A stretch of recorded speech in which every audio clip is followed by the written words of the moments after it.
In this episode of Under the Rug, I'll be talking to Penelope Twemlow about family and domestic violence at work. I'd like to share the questions that I ask Penelope so that you can get a clear sense of what we'll be discussing. And this way, you can decide if or when is the best time for you to listen. So I start off with asking Penelope to tell us a little bit about her background and experience. And it's important to note here that she doesn't delve into her lived experience examples. Then I ask about what are some of the signs someone might be experiencing family and domestic violence or coercive control? And what should you do if you're a manager and someone in your team is affected by it? And then what can you do if you're a team member and you see someone in your team that might be impacted? Then I also ask, what can you do if you see it occurring? So this includes things like, for example, if you see a colleague in the work car park that may be experiencing violence or aggressive behaviours. Then I ask, what's important to know when it comes to family and domestic violence? And the final question is, where can people go for support? I hope this gives you confidence in the direction of the discussion, and I hope it brings light to the issue to help reduce the stigma and increase support. Let's dive in. Welcome to Under the Rug at Work, where I shine light on things that are normally swept under the rug. Today, I'm chatting with Penelope Twemlow about family and domestic violence at work. Pen is a director at Ashurst Risk Advisory, a management executive in the Royal Australian Navy, and chairwoman of the not-for-profit Women in Power.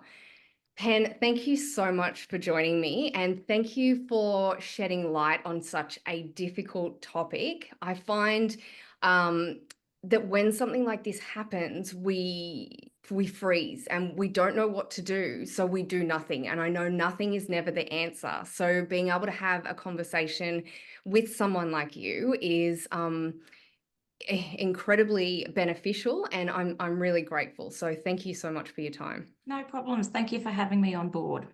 You're welcome. Can you share with us a little bit about your background and experience for people who might not have met you before? Sure. I am old, and when I say that in the nicest possible way because I feel like I'm 100 years old. I, as a child, grew up in a number of different areas: Adelaide, Perth, Brisbane. I did most of my schooling in Brisbane, and I did it with my twin sister by my side. When I graduated from high school, I kind of got to the point where I thought, I actually really don't know what I want to do with my life. I thought I wanted to do law. And unfortunately, I didn't get the result I needed from high school to actually study law. So I decided to join the Australian Defence Force, so donned the uniform of the Royal Australian Navy. And I initially started in the Navy as what's called a maritime warfare officer. So I was the captain's delegate on the bridge of a ship, essentially. I got to drive some pretty cool stuff around the ocean. I then transferred over to one of the most unpopular sections in the forces, and that's naval police, most commonly known as military police. I discharged from the forces, well, from the permanent forces after just under 12 years of permanent service, and then transferred to what's called the active reserves. I'm still a reservist now, and I am undertake the role of MX, or management executive, and I hold the rank of commander still. In my day job, when I left the forces, I actually really didn't know what I wanted to do. So I actually joined a consultancy thinking I could undertake a number of different projects, choose what industries I wanted to work in, and see what I liked and what I didn't like. And then from there, my civilian career, for want of a better word, started. I've since worked in a couple of consultancies, KPMG, PwC, and I now work in a risk consultancy, which is embedded within a law firm, and that law firm's called Ashurst Risk Advisory. I'm based down in Canberra, and my family's all in Queensland, so you do find me regularly on a plane. But I think particularly pertinent to this discussion is the fact that I'm actually a two-time survivor of domestic violence. I do understand that first impressions last, but one of the things that will come out in this discussion with you, Nicole, is family and domestic violence. It doesn't discriminate. It can happen to anyone at any time. So I actually think it's really important to understand what it is, how we can pick up on some of those signs, which may be really subtle at first, and then towards the end, what we can do as general decent human beings in the community, as well as what we can do at work just to support our colleagues. Yeah. Thank you for sharing. And I think it's incredible that someone like you with lived experience and your immense background is able to share and support. And I feel really lucky and privileged because we got to spend a couple of days together with the Psychosocial Safety Summit recently and Women in Safety, where you shared some information for employers and their organisations as to what they could do, which a little bit we'll cover today.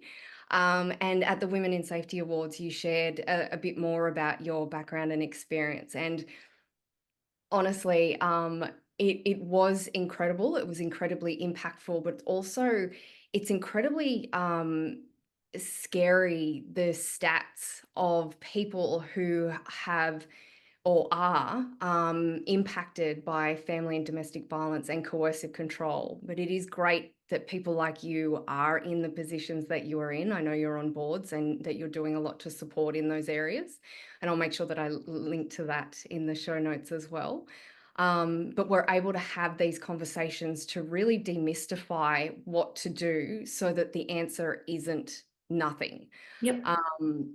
And it's great also to see some of the legislation changing as well with the new stuff around coercive control too. So, so maybe let's kick off with, what is family and domestic violence or coercive control, or chatting a little bit more about those, and what are some of the signs that people might be experiencing it?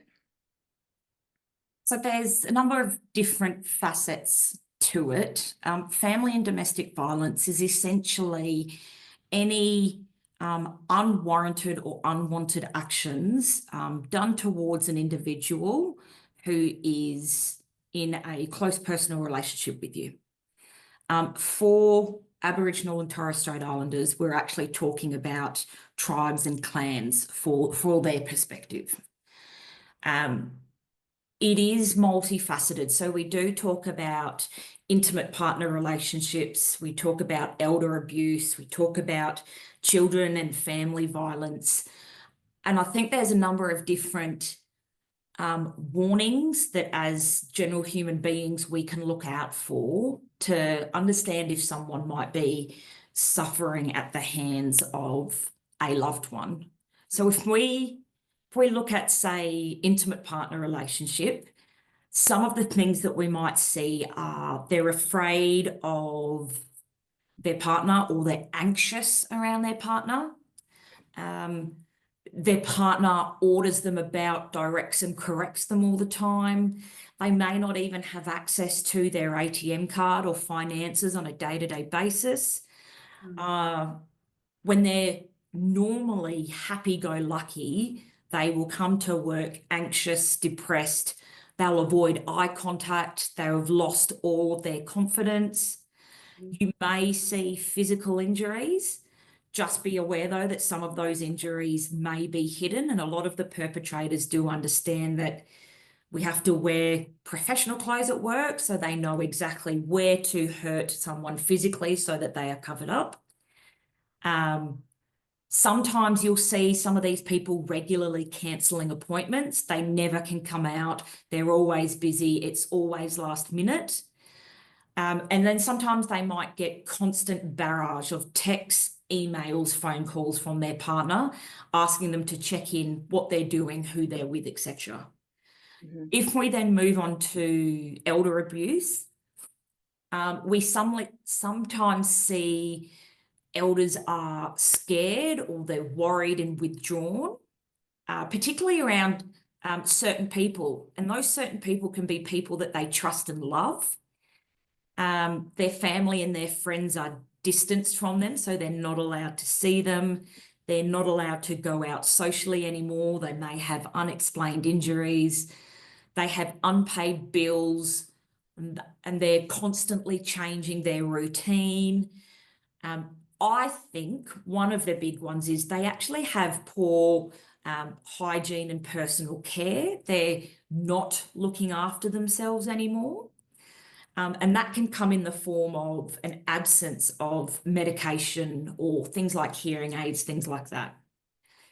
When it comes to family violence, we're looking at a severe regression of behaviour. That's particularly seen in toddlers, so our very young people.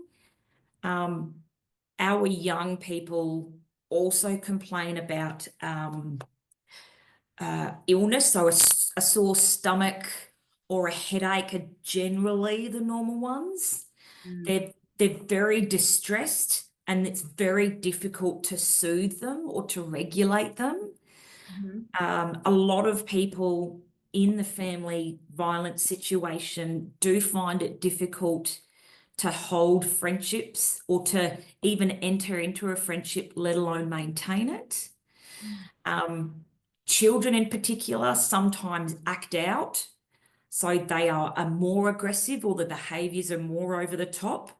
But the alternative can occur as well, where they completely withdraw. They become, I guess, a quiet child. The easiest one to spot, they don't want to go home. They find it very difficult to nap. They're constantly on alert. Their adrenaline is constantly up. Some of the easiest signs to spot are they're either putting on weight or they're losing weight. They've lost confidence in themselves. They're putting themselves down.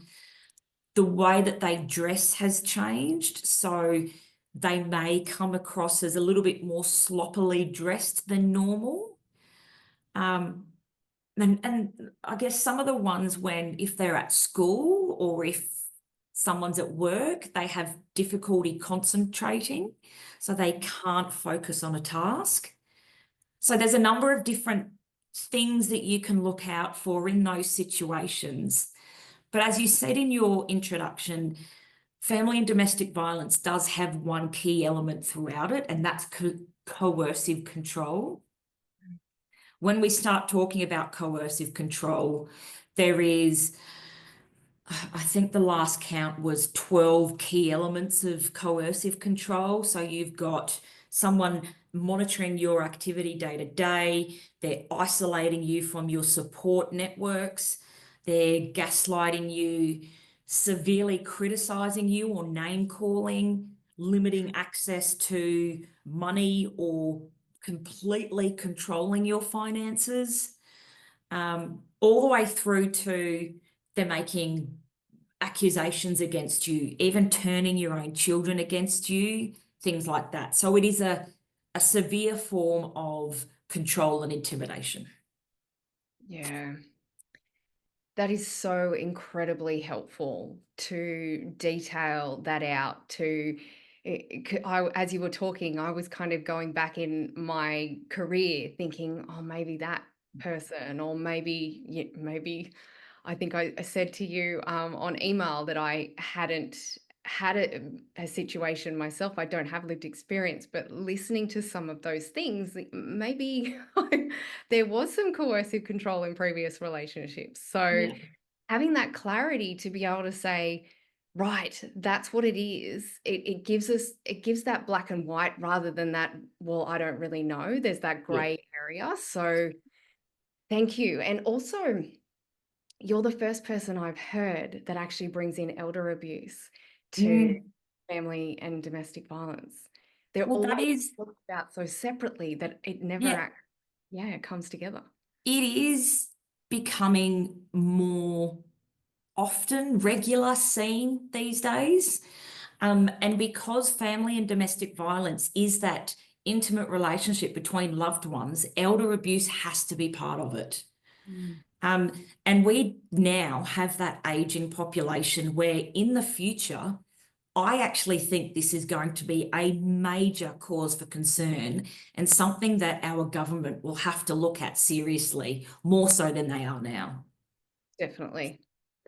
In the summit, I spoke about generational differences and navigating that and looking at how people were brought up. And obviously, you know, we have every generation in the workforce now, and that we're all getting older. There's no holding back from that. So having this clarity, having the understanding, knowing what to do and what to spot, and also that compassion. I mean, you and I are both in the psych safety space, and this just screams that people don't have psychological or psychosocial safety in their environments, in their homes, in their relationships. So yeah, thank you. I'm just processing as we're talking.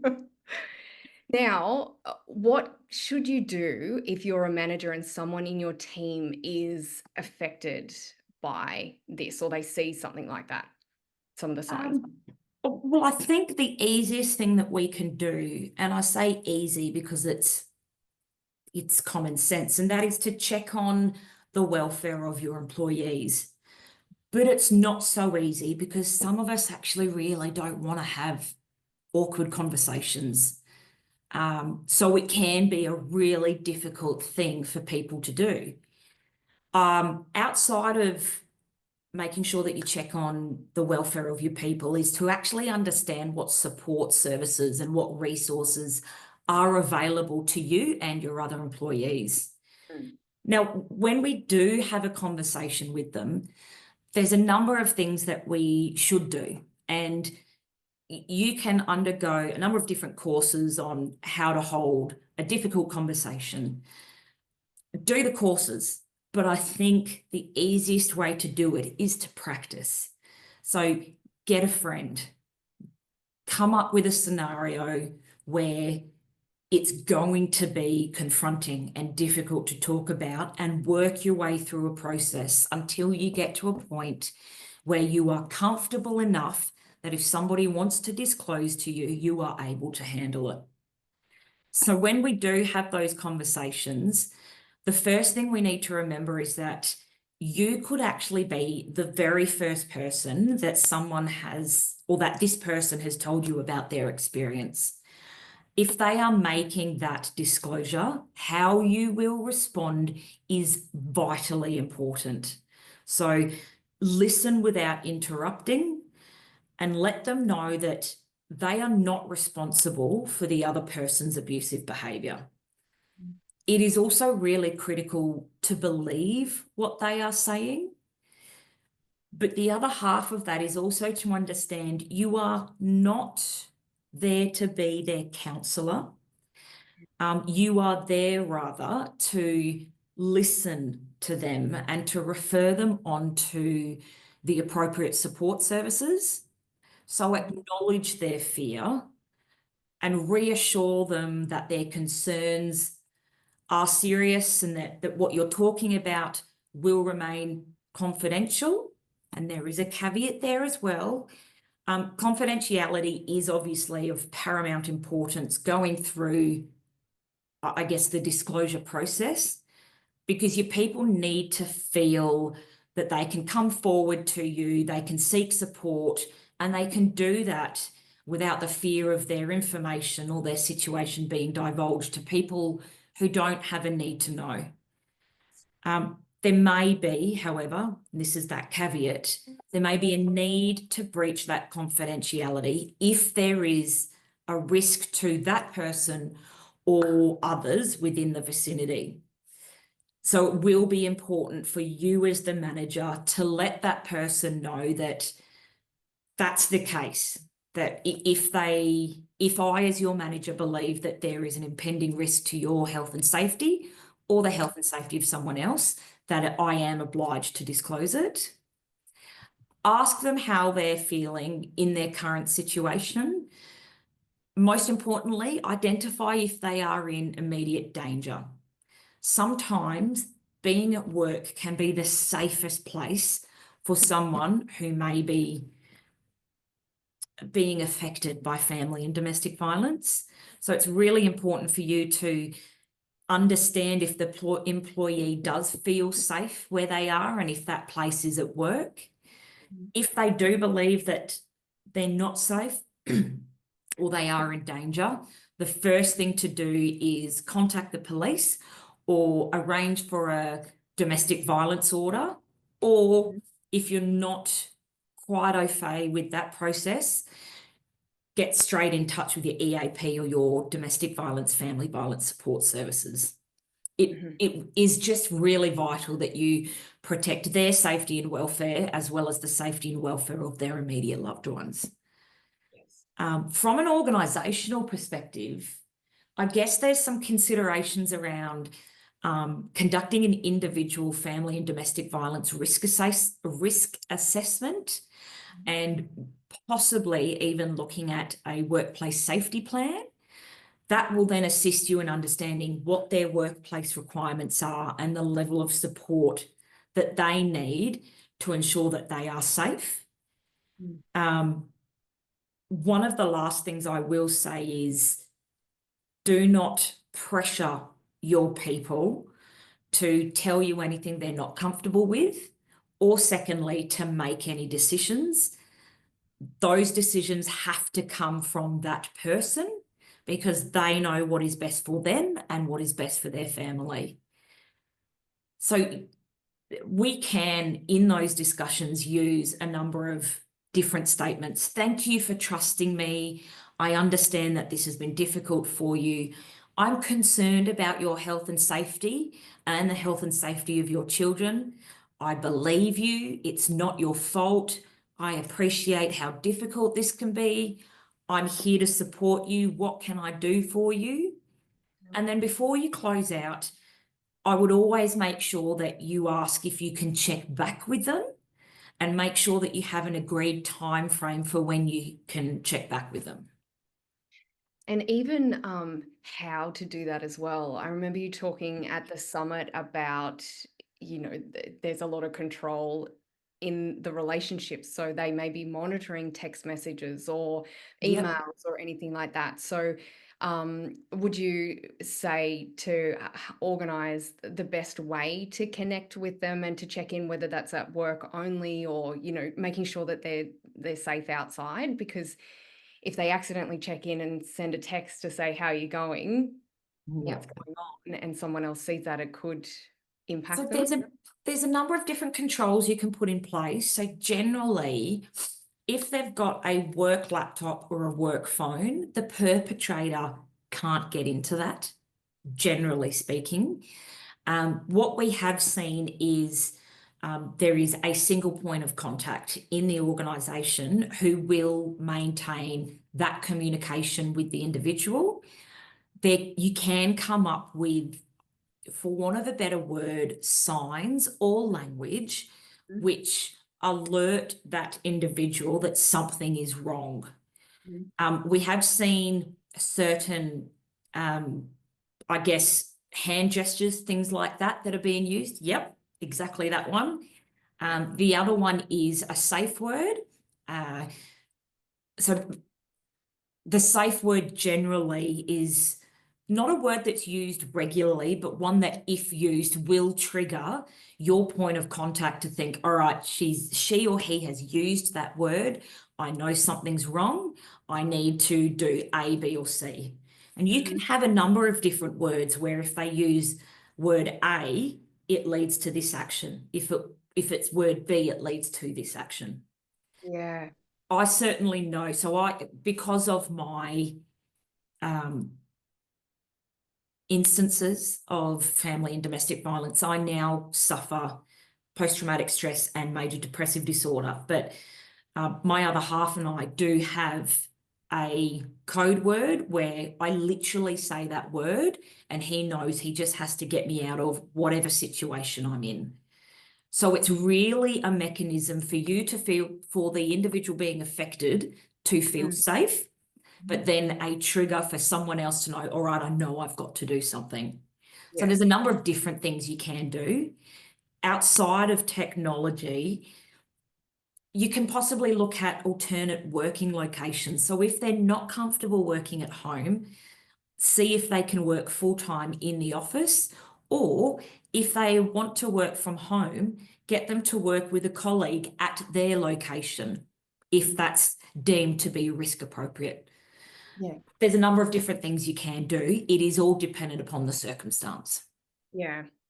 And these days, libraries and working hubs and all that sort of stuff, there's a lot of options. And I know this is a heavy topic, but it is so great to be able to dive into it and think about it from all different angles and perspectives so that we can really shed light on it and make a difference to individuals and also to the situation. We need to shift society on this. It's happening too much. So one of the things that I was thinking about as you were talking too, it's really important to have relationships with your team, because it's hard to come in and say, hey, you're all right. Something doesn't seem too right, and actually expect someone to be able to open up with you. So, and I loved your point about having that single point of contact, and it doesn't necessarily need to be the manager either. So sometimes relationships are different across teams or within a specific team.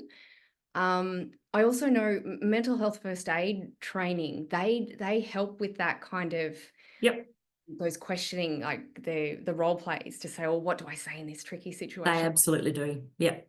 It might be helpful too. One of the things that I find, particularly if I'm new in an organisation and I'm trying to build rapport and those relationships with my team, I have a little elephant toy.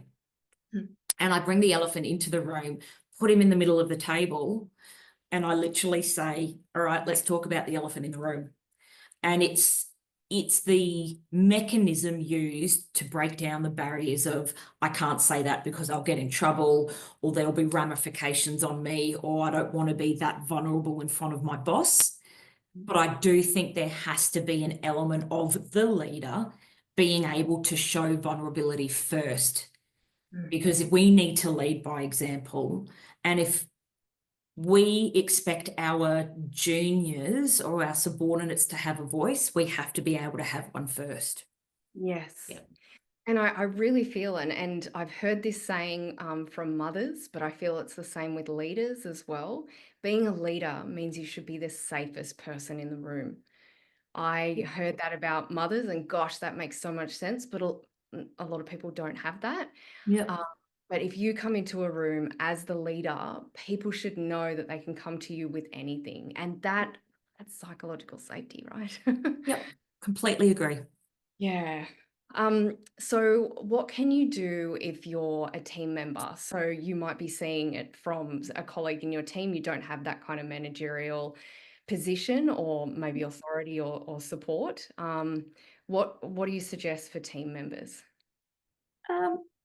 It is fairly similar to that of a manager, but it's more based on the peer-to-peer relationship. So again, it's listening, making sure that you're non-judgmental, carefully understanding the conversation so that you can then empower whatever, I guess, for want of a better word, affected personnel are there. And then lastly is knowing what those support services and resources are.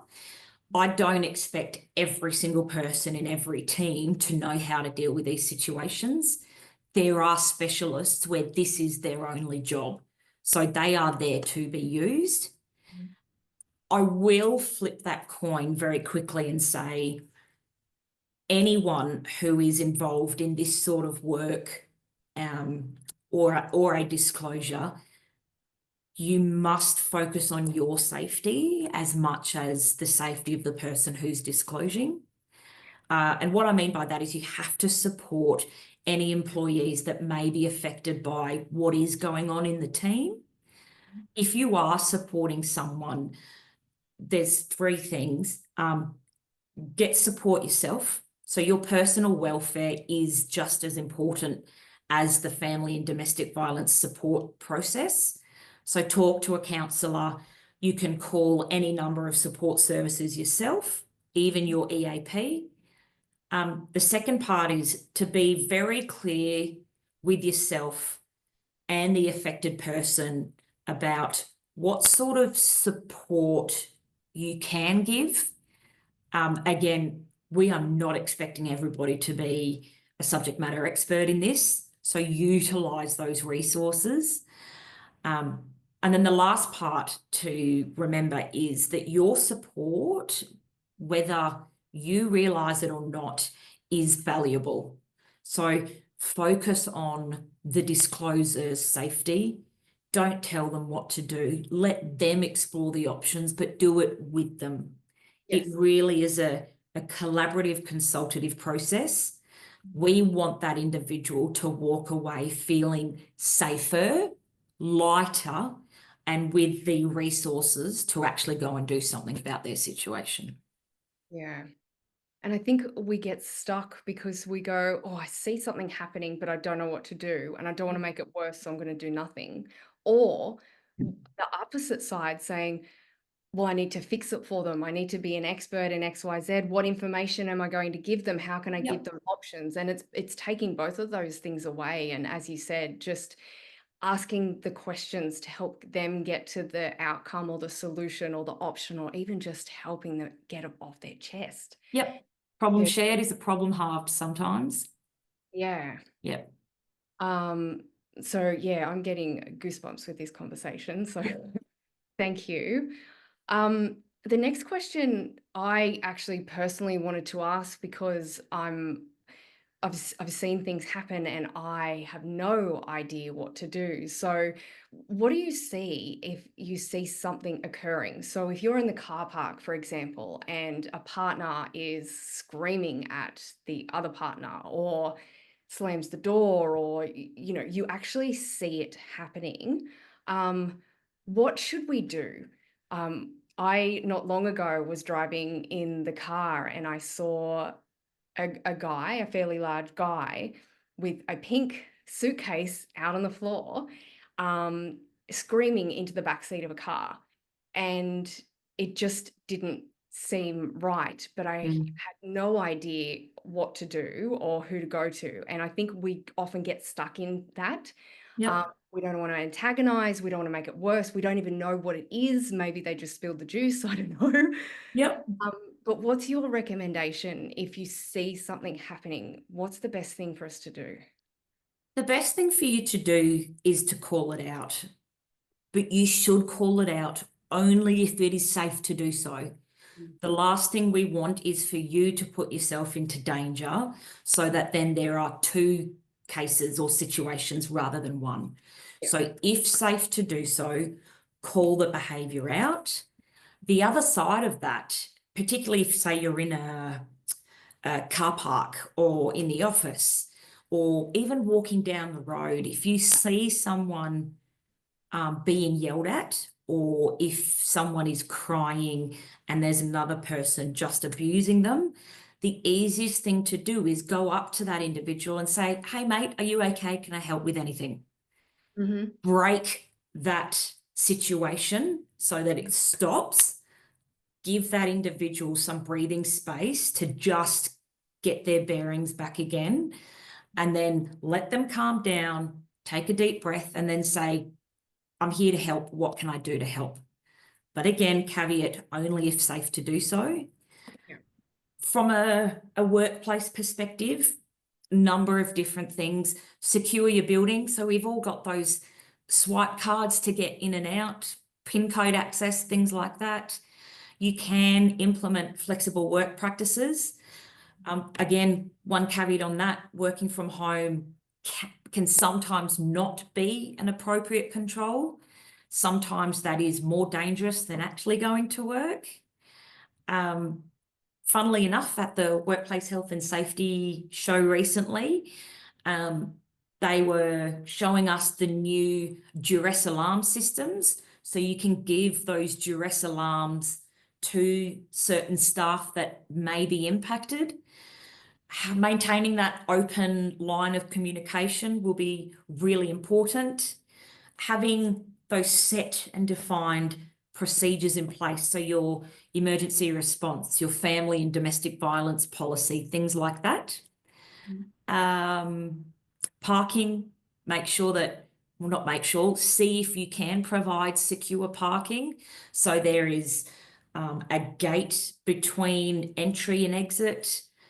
So there's a number of different things, but it is all commensurate with the risk that is being presented. And secondly, I guess the resources required to actually implement those controls as well. Yeah. Just a clarification question. So you said, and this is what I felt, and this is what I say with sexual harassment and bullying as well, go up to them and say, hey, are you okay? Is there anything I can help with? Is that to the person yelling, to the person crying, or the situation? Good question, actually. I've never actually thought of it that way. I guess in any circumstance, we actually don't know who's wrong or right. Yeah. So there's probably Because I'm thinking best to about, address the situation rather than the person. yeah, So possibly say, hey guys, don't know if there's a problem, but can I help with anything? So that's yeah. probably the best way to go. But if Mhm. you as a manager or a team member know that there is something going on or have background information that something may not be right pertaining to a particular individual, I would absolutely direct that question at the individual. Mm. Because when you said it, my mind automatically went to the guy yelling into the car. And I Yeah. went, maybe that's a better way. This may not come out correctly or be correct, but maybe that's a better way to de-escalate the situation, because we're always trying to de-escalate, right? Just to stop Yep. what's going on so it doesn't increase in its intensity, which is when really bad things happen, even though it's already bad and happening. But yeah, there's those different options to be able to play with. It's probably the wrong term, but to be able to look at, to say, well, if I go into the targeted person, then they may feel attacked and defensive. Yep. But if I go in with them, that may de-escalate. But if we go into the situation as a whole, then we're not picking on anyone. Yep. So Yep.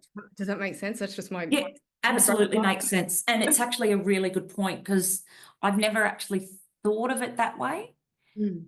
While we are talking about, I guess, circumstances, situations, I also think it's really important these days to understand that family and domestic violence doesn't discriminate. And what I mean by that is it happens to men as well as women, old and young. Yeah. So we are consistently being reminded of all of the initiatives about domestic violence against women.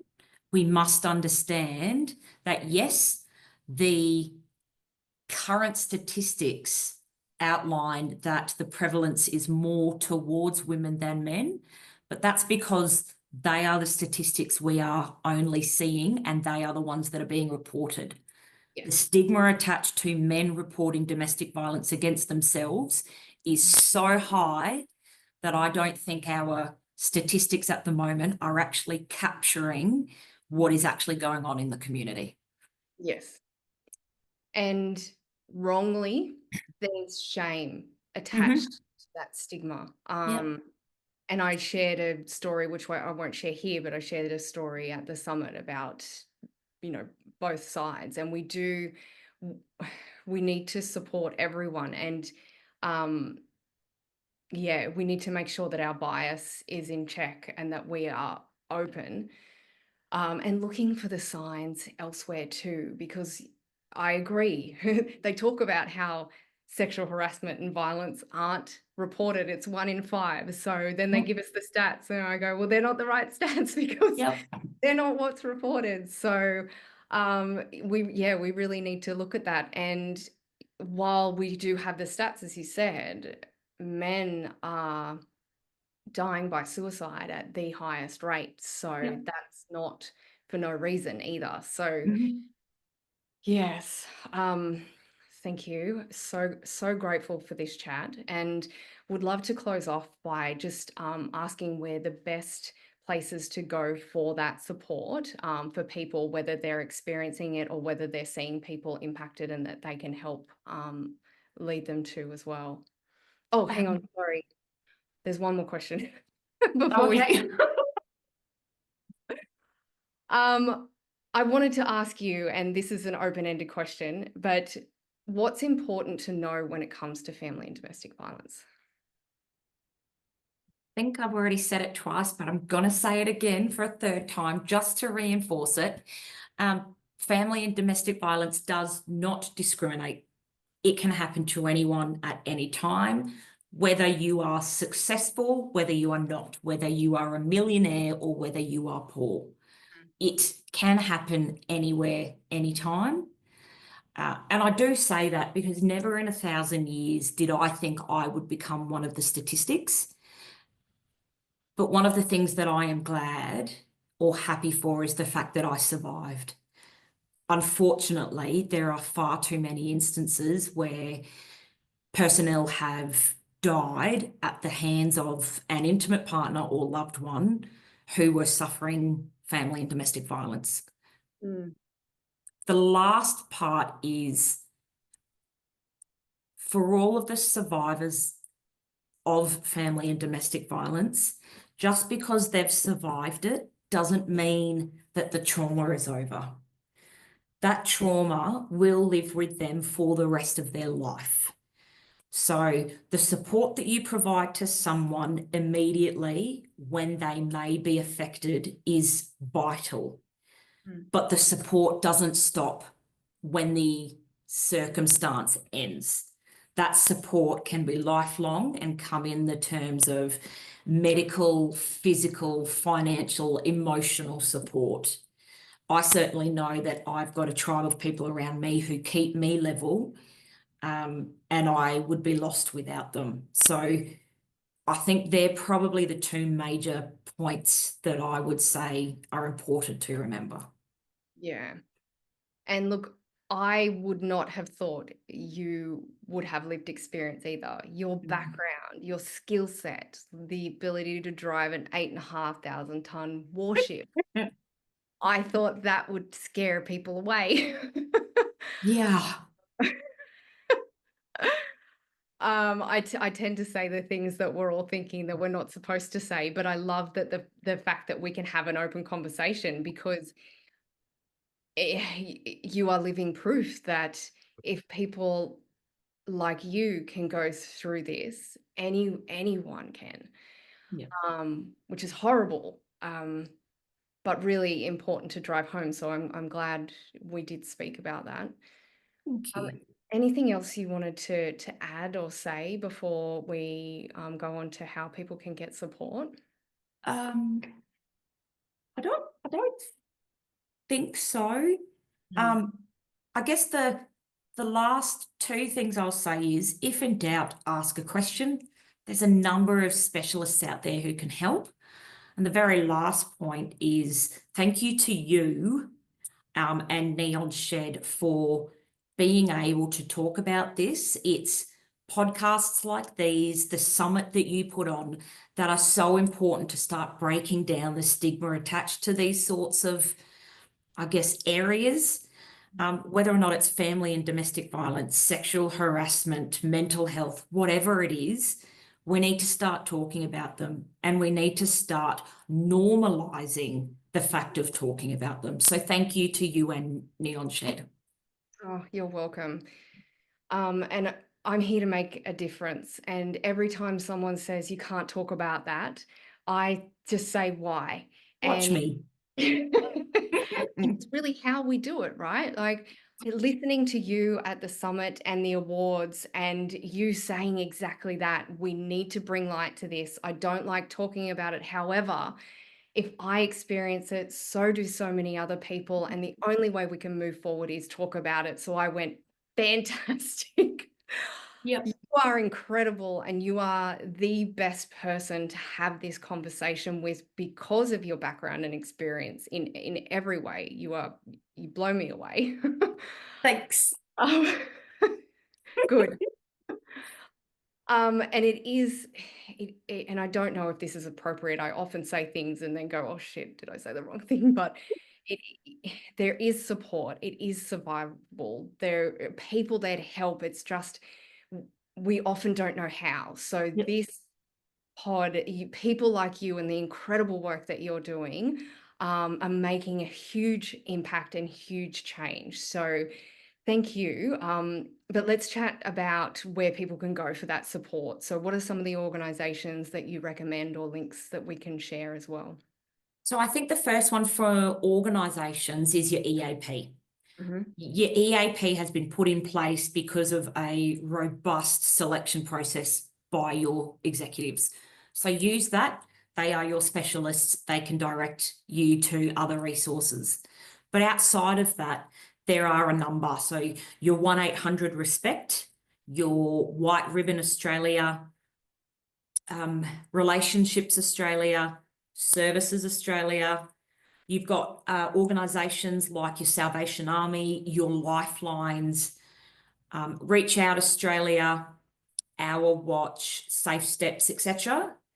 And then within each of the states, there's also women's legal services. So they are absolutely incredible. I have worked with Queensland Women's Services for a while now. The work that they do, and recently New South Wales Women's Legal Services, the work that they do is just incredible. They are funded by donations as well as a small amount of government funding. They are incredible, but they're also so knowledgeable that they can assist you as well. Mm. Yeah, and I do love the men's referral service too, Yep. men's hotline. And again, we are kind of gendering it here, but these are the services available. And if you feel that you may exhibit some of these behaviors, or you get quite angry, or you may not be able to control your emotions, there is help and hope out there as well. Yep. People want to be in a loving, supportive relationship at work. Maybe not the, the loving part, but we gave away a lot of love at the summit, lots of free hugs. So I'm all for love at work, the appropriate time. But to belong, to connect at That's work, it. at home, that's probably the more appropriate wording. So, there's organizations out there that support change and growth and connection and improvement. So it's not I suppose what I'm trying to say is not a lost cause and not a lost hope, and having conversations like this help us get there. So thank you, Penelope, for everything you do and everything you are. Thank you. I love and appreciate you. I know, but and yeah, I look forward to our next chat on the pod, maybe next year when we talk about something else. But this was incredible, so needed, and yeah, can't wait to get it out there. Thanks, Nicole. And thank you for all the work that you do. It does not go unnoticed. Thank you. Appreciate it. Cheers.